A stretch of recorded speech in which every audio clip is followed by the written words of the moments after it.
professional golfer.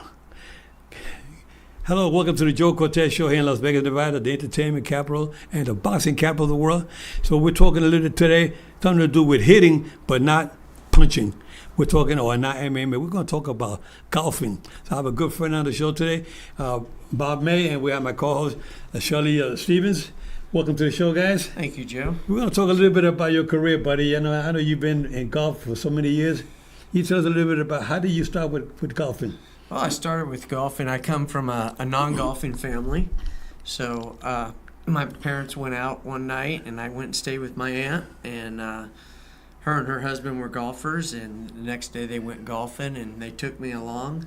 And so they bought me a little golf club that I still have in my garage. Uh-huh. And I started hitting balls and just chasing it around the golf course while they played. And then I'd say probably like 3 or 4 years later, I just had that golf club laying in the garage. I thought, man, I'm going to go out and swing this thing. I was watching it on TV, and I grew up in Southern California, and they had this grass called dichondra grass. It was kind of like a clover grass, super thin, and you could cut it really, really tight to the ground, and it was super soft. And so I went out one day with that club that my aunt and uncle bought me, and I just started tearing up the grass because that's what they were doing on TV. Right. And my neighbor drove by, and they said, "Oh, you were in so much trouble when your dad gets home." And I'm like, well, why? That's what they do on TV. Yeah. You know, I was just a little boy. I didn't realize when you get grass that looks like a putting green and it looks so nice that you're not supposed to tear it up. Right. I was tearing it up, and I remember my dad coming home, and oh my gosh, he was so livid. And so he said, well, if you're going to do that, I guess we got to get you to the golf course. And that's kind of how it started. How old were you then?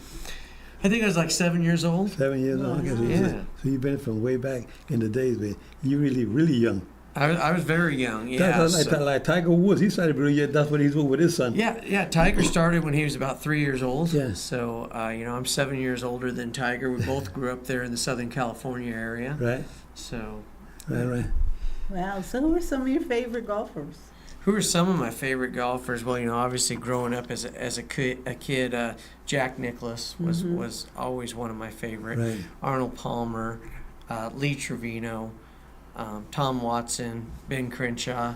Those were kind of the guys I idolized, and obviously ones that I never got to meet was like Ben Hogan. I was very fortunate that my golf instructor was a player himself. So he introduced me to a lot of the players that were his age, like people like Mr. Palmer. I got to play golf with him. Oh, wow. Byron Nelson, I got to play golf with him because my instructor was friends with him. And so I got to play golf with a lot of my guys that I idoled, That's right? great. And then it was kind of weird as I played golf throughout my life. Then when I got on tour, I'm out there playing against Tom Watson, who was one of my boyhood idols, and now I'm actually competing and trying to make a living against these guys that I looked up to. Right. So which is your favorite tournament that you were involved with on the professional level? I mean, my favorite tournament obviously is the PGA Championship, where I lost to Tiger in a 3-hole playoff. Two guys from Southern California. Tiger was at the top of his game. He's number 1 in the world. He's just won the last 3 majors, and he was going for his 4th win. It was a great day. I started off 1 shot behind him going into the last round, and I ended up shooting 66, and he shot 67. Wow. So I beat him in the last round, but he had a 1-shot lead. So then we had to go into a 3-hole playoff, and he birdied the first hole in the playoff, and I parred it, and then we both parred the next 2 holes because it was a 3-hole playoff. And so that's probably the one that most people know me for. I'd say the next favorite for me was winning the British Masters over in Europe. Wow. I started 3 shots behind Colin Montgomery, who was the number 2 player in the world at the time. And after 6 holes, I was able to flip it where I had a 3-shot lead, and then ended up winning, shooting 67 the last round to win by 1. Wow, that's amazing. That's great. And that tournament was held where? That was in England. In England. Yes. So That's one of my favorite countries. there you go. I used to referee a lot of big championship fights there. Oh, I bet, right? Yeah. Wow. Actually, my husband and I, we travel a lot, performing, and we were based in Singapore, and we were lucky enough to perform at a really big golf tournament. And that kind of sparked my interest in meeting all the golfers and talking about it and stuff. And every time we come home, I keep saying, I think I want to learn how to play golf. It might be good like exercise. So as somebody who doesn't know how to play golf but still likes it and likes the people associated with it, what would I do if I wanted to get started to learn? Well, if you wanted to get started to learn, obviously I have my own golf academy here in Las Vegas. Oh, okay. The Bob May Golf Academy. So, Tell us a little bit about that. So when I got done playing, golf gave so much to me, and I just didn't want to. I still try to play a little bit, but I felt it was my obligation to give back to the game. So not only do I teach young professionals and young junior golfers, I also take on adults and I take on beginners, because golf is a great game. It's a game that you just starting off as a golfer. I could take you on the golf course and teach you how to play, but at the same time I could hit a shot at the highest level that I could play at. You can't get on the basketball court with Michael Jordan and have him play at his highest level. You can't get on a football field and play with football players at their highest level. We'd all get hurt. But I can play at my highest level and have people that I'm either teaching or learning how to play, and it doesn't affect my game. I can still hit shots at the highest level. And so it's a very unique game in that way. Wow. I Very love good. friends. We used to have it. I was managing at a hotel down in Puerto Rico called the El Conquistador Hotel, and we had the American Airlines Golf Classics there twice. And Sylvia, which you know Sylvia, she was a clubhouse manager at the time. She used to run the pro shop, and she was a clubhouse manager. So we had the American Airlines Golf Classics there with all the celebrities in football and baseball. And I don't know much about football, but I did know a little bit about baseball. So I got the honor of meeting and spending time with Joe DiMaggio, Willie Mays, Bobby Bonds, Elton Howard, Brooks Robinson, which is the nicest of all. Absolutely. But Willie Mays and I used to hang out day and night. After he got through playing, we would hang out. We had breakfast in the morning. We'd hang out in the evening after the golf. And we would go to San Juan for about 40-mile drive from El Conquistador Hotel in Fajardo, and we would drive there. But Willie and I, 4 consecutive days. Then we did it again the following year, same thing. Willie and I were very close. May he rest in peace. He just passed away 2 weeks ago. But Willie and I were very, very close friends. One day I said, Willie, can you send me a bat and baseball? I got a big box out the house. It was 4 bats and 4 baseballs, all autographed by Willie Mays. So I gave 3 of them away, and I stayed with 1 set for myself. There you go. Awesome. Yeah, but Willie's a good guy. But that's why I got to like the golfing game, because of the celebrities that I met throughout the years. Many, many, many great ones. Oh, it's great. When I started off as a young man, I had some sponsors. I grew up in Southern California, like I told you earlier, and I had Joe Pesci was one of my sponsors. Okay. Rick Dees, Weekly Top 40 radio guy, he was one of my sponsors. Okay. Jack Nicholson. I had a group of guys from Bel Air Country Club, gentlemen that got me going in it. And well, you had to be pretty good to have these guys sponsoring you. I was a pretty good young player. You know, as a junior, I was number 1 in the world, and as a junior golfer. And then as I went to college, I kept on playing well. School did set my golf back a little bit. A lot of people didn't know until about 6-7 years ago, maybe 8 years ago. I always hid away from people, hid away from doing stuff like this because I'm dyslexic. Right. And so I always thought that I was dumb. I didn't know how to read because I could read, but I can't read aloud. I was always afraid and embarrassed. And finally, I was doing a golf academy in Hawaii, and I was with Todd Lewis from the Golf Channel. You were living there, or you just went there for the tournament? No, I was actually, I had a golf academy in Hawaii. In Hawaii? For a few years until COVID. The Big Island at Waikoloa. Okay. A great place to go. The people at Waikoloa are wonderful. Yeah. And so I had a golf academy there, and the Golf Channel came over to do a special on me, and he always asked, why didn't you ever get into commentating? And I said, well, I was always afraid if they put me in a booth and they wanted me to read something, I wouldn't be able to do it because I can't read aloud when I look at something, but I could sit and talk about stuff. And so I could be like an on-course commentator or something like that. And he goes, and I said, I'm dyslexic. And he goes, does anybody know this? Now, he's just spent 5 days with me in Hawaii. And I said, no, nobody knows this. And it's like, I don't know, maybe 10 at night. Yeah. He calls his producer in Florida like at 3 or 4 in the morning. Right.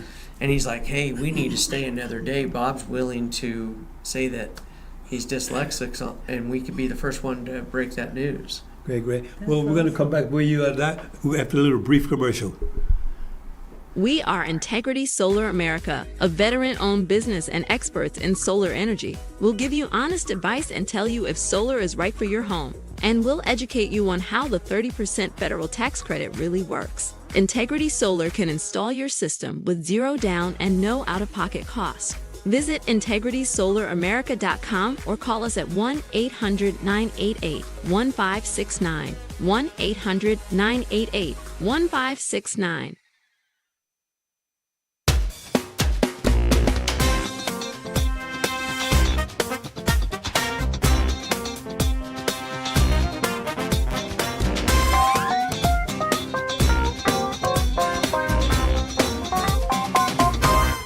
Well, welcome back to the Joe Cortez Show here in Las Vegas, Nevada, with my dear friend and co-host Shelly Stevens and Bob, amazing guy, talking about the golfing, what he did back in the day. So we're going to continue with the questions.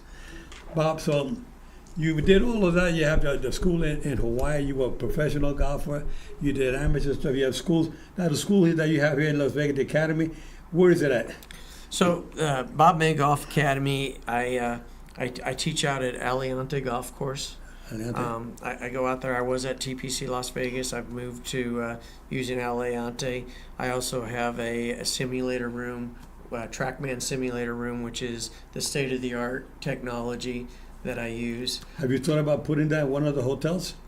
I have not. I back in the day when I decided to quit playing, I went to a few of the hotels, and I don't know if I just didn't run into the right people or what, but it was never really accepted. They usually have their own people that they want to use, and I never pushed it hard. I didn't want to impose on people. Well, I can tell you right now, if any of you owners of the hotels out there watching, this is the man to have the simulated golf. Is it like a cage? Is like it's a big room, yeah. A big room, and they go in there practice. Yeah, I think I would say a good 20-30% of your guests will participate in that schooling. I think it'll be something we got to go after. No, that would be great. I would love to have some clienteles down at the casinos.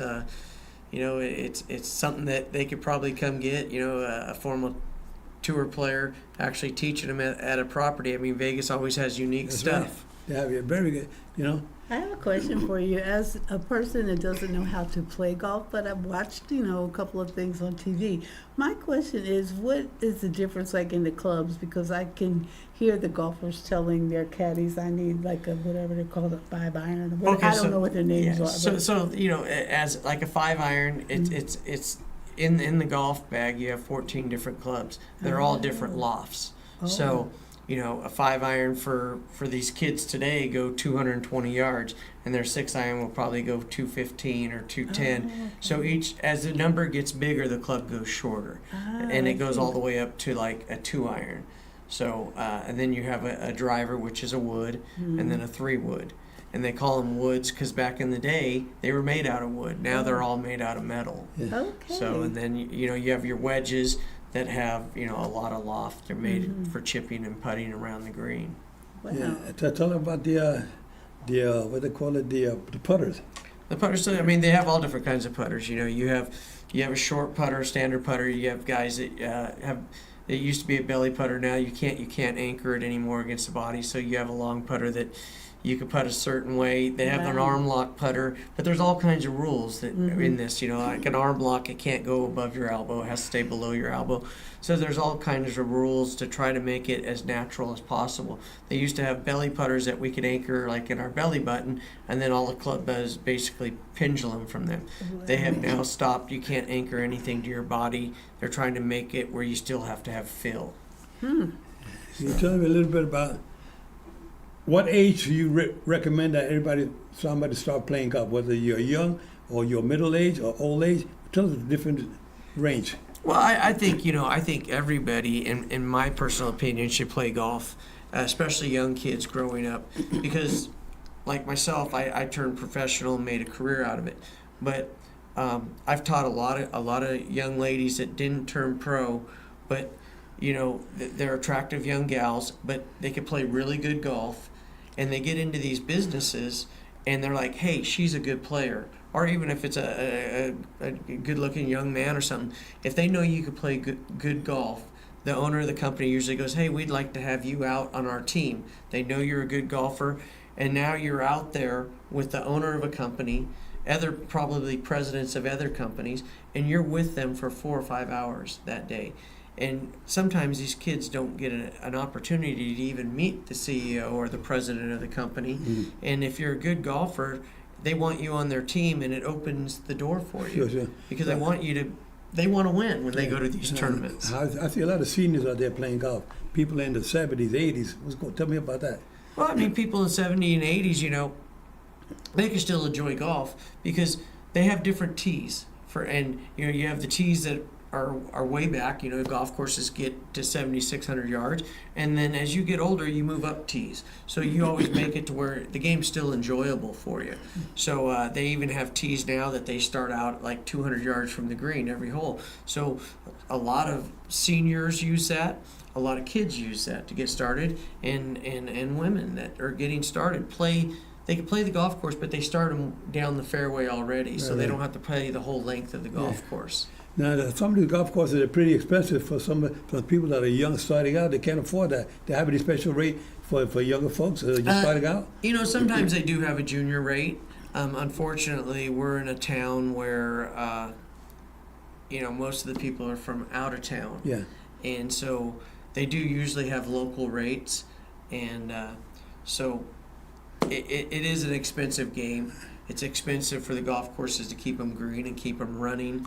So, it's kind of a hard place. Yeah, I think that it would be good if some of the hotels out there, some of the hotel owners will get more involved with these youngsters out there and have a kind of a program where you can sponsor these young kids. Maybe you have to pay the full rate, but let the hotel sponsor the fees for these individuals to be out there playing. I mean, I know a lot of young folks are poor; they can't afford to get out of transportation to get to a golf course, and never mind paying all that money for the golfing. And we do have a first tee program here in Las Vegas that helps get these kids started in the game. Okay, that's what we have down at Las Vegas Muni has a program. Aliante has a program in the summer. A lot of these golf courses do have programs for the kids. Okay. I hadn't been involved in the first tee program for a while, so but they do have avenues for these kids to go. That's good to know because I know a lot of young folks out there are trying to get into a different sport. But you never hear them talk too much about golf, maybe because it's too expensive for them.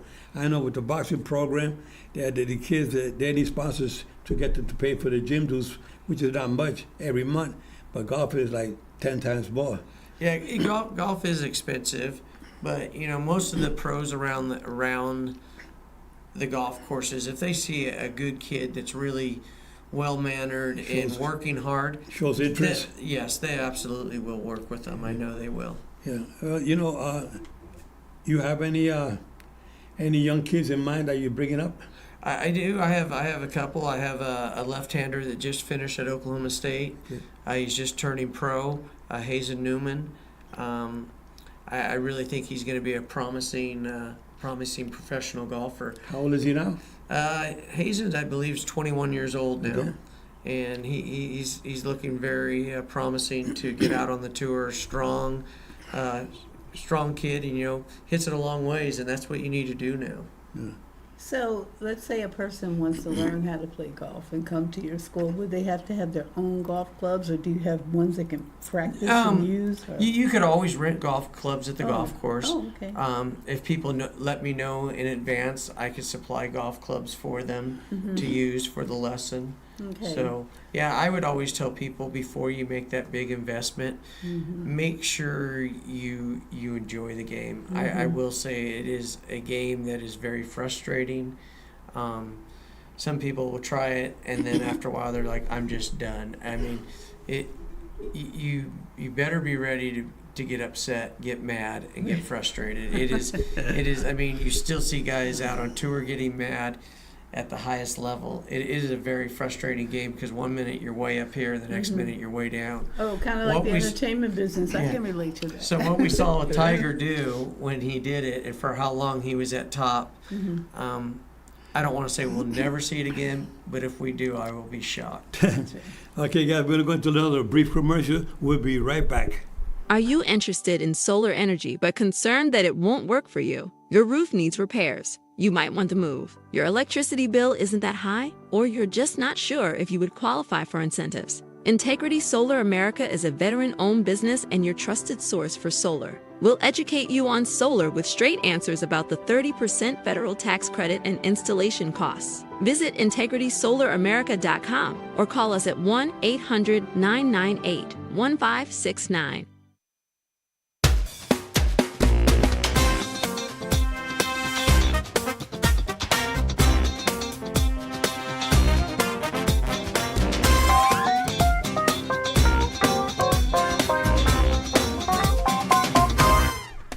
Welcome back again to the Joe Cortez Show here with my good friend Bob May and my co-host Shelly Stevens, talking about golfing today. We're talking about hitting, but hitting the ball, not punching, okay, guys?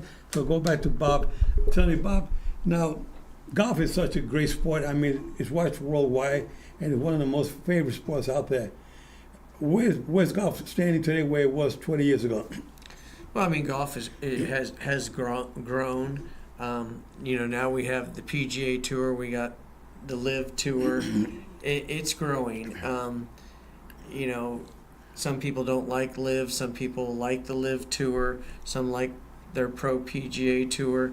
I think the two need to learn how to coexist together. I think it's great for the game to show growth. I don't think there should just be one show only. Right. Back when I used to play on tour, we had the U.S. Tour, U.S. PGA Tour, and we had the European Tour. So there was two separate tours, and then we also had the Asian Tour. And now all these tours are starting to try to take over each other. And so the main thing is, as long as the game's growing, I think sometimes it grows, but it seems like the money is becoming the drive for it. Yeah, People are driving for the money. I understand we all need to make money. We all want to be paid like all other sports.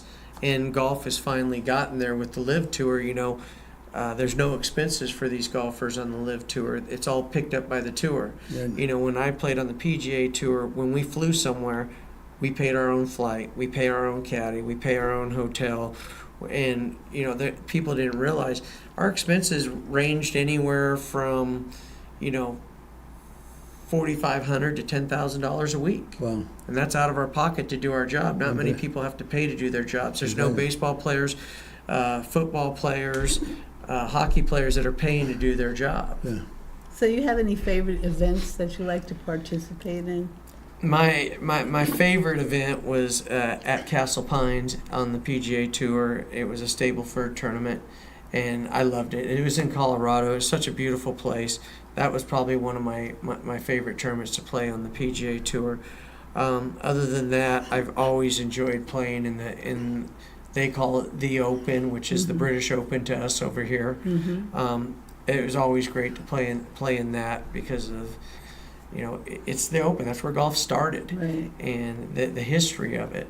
So I enjoyed going over there playing. It was always a challenge because of the weather. The weather's always very rough over there, cold, windy. Not very often do we see a lot of sunshine over there. Right. How many times a week do you practice golfing now? Well, if I was fully on the Champions Tour, I would practice every single day. Yeah, but how about now? But right now, I probably practice 3-4 days a week. Really? I need to do a little more because I am going to try to get back out there full time and be an active player on the Champions Tour. Yeah, that's amazing stuff. I mean, it's a game that's a little slow, but very interesting. I mean, a lot of individuals that I know say, Joe, that game is too slow for me. I said, so is baseball, you know. Yeah, But I like watching golf, especially when they hit that ball to get it in that hole or the hole in one. That's really Yeah. amazing. Eh? Not too many individuals. How many hole in ones have you hit in your career? I've had 16 hole-in-ones. Okay, yeah, so he keep track of that. That's good. No, that's one thing you keep track of. Yeah. So, I remember one day I was with Willie Mays, and they told him that whoever gets the ball in Puerto Rico, they said whoever gets the ball closest to the hole, a hole in one, will win the car. Well, he happens to get the ball closest to the hole, and so he will win it, right? So they said he went in and take pictures, and they told him we're gonna let you use the car for 2 years. And Willie Mays got upset, and I haven't told this story to many people out there. And he said, "What do you mean you're gonna let me use the car for 2 years?" He says, "I don't need the car." He said, "But I promised my agent that that his mother, I will give her the car if I get the car." And so he walked off the golf course and went up to his room, and the people out there were very upset. They were like, "Oh my God!" And they knew that him and I was together every day. He said, "Joe, you think you can talk to him about it? We work something out. Tell him we're going to give him the car, right?" So I go back up to his suite, and I knock on the door, and I said, "Willie, come on." He said, "What?" I said, "Joe, I'm not going to go out there with those guys. They're not going to give me the car." I said, "I got you the car. They're going to give you the car. All right? It's taken care of." He said, "That's more like it, Joe." So he come back downstairs. We walk back out to the golf course, and everybody's applauding. He took the car, but he was upset about that. Yeah. He said, "Joe, I don't need the car, believe me. But if my agent, I told him his mother will get the car." But that's a story that I have to say about the great Willie Mays. Yeah. We were buddies like you can't imagine. That's awesome. Yeah. Well, anyway, what else you gonna tell us about your career in golfing? I mean, what do you see happening here in Las Vegas? You got the academy here, and you got your son involved. Is your son involved with golf or what? He doesn't play golf, but he wants to get started. He wants. I think we're going to start a channel together. What is he doing now? Right now, he's working for a casino doing cashless gaming. Okay. And how was that? Is that like online or what? How do they do that? I guess it's an app on their phone that they use, Uh-huh. and they're doing that. So people go in the casino, they put their phone up to the slot machine, and it gives them their marker. And Can you win? often- You got a better chance of winning that way than you do without? I don't know. I think you have a good chance of losing money if you're making your own marker. That's amazing. Is he working with one particular casino, or is he working with different? He's working with Ellis Island. Ellis Island. Yeah. Okay. They're the ones that have created this app, and Okay. so he does that a little bit, and it does the accounting for them. Well, you tell him about it. Let's have him on the show to talk about what he's doing with it. Absolutely. And eventually, I know soon I'm going to see him running his own show about what he's doing. Because I like to see young folks get involved and be more positive about life and make things happen. They can Sure. make it happen. Times are changing now. No, it is. There's a lot of more opportunities for individuals out there that just say, "Well, what am I going to do next?" I like individuals like myself. At my age, I say to myself, a lot of folks will sit back and take it easy to get in a rocking chair and watch TV all day long. I don't do that. I'm very reactive. I always believe in doing things, keep paying it forward, and I would say I can do that. No matter what age I'm at, I say I can do it. That's the way I am. I feel very positive. I know your son is that way, right? Thinking about doing something positive for himself. Yeah, he is. He's 26 years old, and He's young. he's He's still young. racing downhill mountain He's bikes for 26 fun. years young. Yeah, 26 years young, exactly. Yeah, great. So is there any special type of brand of equipment you guys use, Well- like basketball? They use Wilson basketball. Yeah, I mean, and in my personal opinion, Ping golf equipment is the best on the market. okay. I've been using their stuff since 1982. And so you have the golf clubs, which is Ping, Carson Manufacturing. And then as golf balls, Titleist golf ball has always been the best ball in the market, and FootJoy golf shoes. So those are the companies I've always endorsed when I was playing professionally, and it's still the stuff I still use. When I could use anything I want, I still use those companies' products. That's great. Okay, Bob. So anyway, I want to thank you so much for being on the show today, because our viewers out there watching the show, I'm sure they have a interest in golfing. A lot of you guys love golfing, and Bob is a man. Please follow him with his academy here in Las Vegas. Again, the name is? The name of the academy is Bob May Golf Academy. Okay, if they want to reach out to get... They could go to bobmaygolfacademy.com, or they could also go to look it up, Bob May Golf Academy. Phone number 702-595-1950. Very good. Okay, guys, thank you so much for watching in our show today. It's been an honor to have our dear guest, Bob Bay, on the show, and we'll catch you next week. Keep your guards up at all time. Like I always say, I'm fair, but I'm firm. Here's my champ, undisputed champ, Bob Bay. Woohoo!